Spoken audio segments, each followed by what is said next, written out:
Sabrina Jabborova ishi sudda yakunlandi. Assalomu alaykum hurmatli tomoshabin. Kanalimizdan uzoqlashmang, like bosib, obuna bo'lib ketishni unutmang. Eng so'nggi yangiliklarni faqat bizning kanaldan topasiz. Toshkentda model Sabrina Jabborovaga oid sud ishi yakunlandi, deb Nova 24.uz xabar berdi. Sud yopiq tartibda o'tkazilib, tomonlar o'zaro kelishuvga erishgani uchun jinoyat ishi to'xtatilgan. Bu holat Jinoyat kodeksining 266-moddasi 1-qismi va 66-moddasi asosida amalga oshirilgan.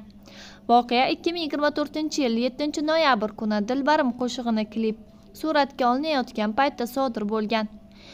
Jabborovani Gelik avtomobili urib yuborgan.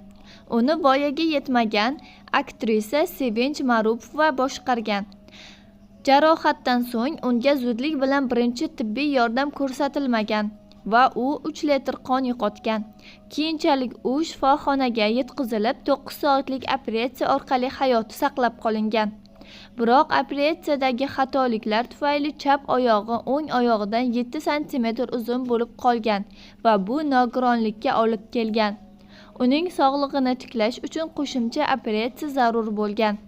Marupova o'z bayonotida ayblovlarni rad etib, o'sha paytda maydonda bo'lmaganini bildirgan.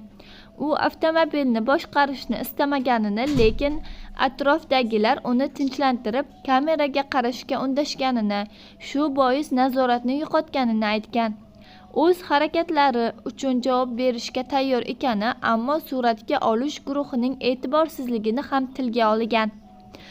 Voqea jamoatchilikda katta rezonansga sabab bo'ldi.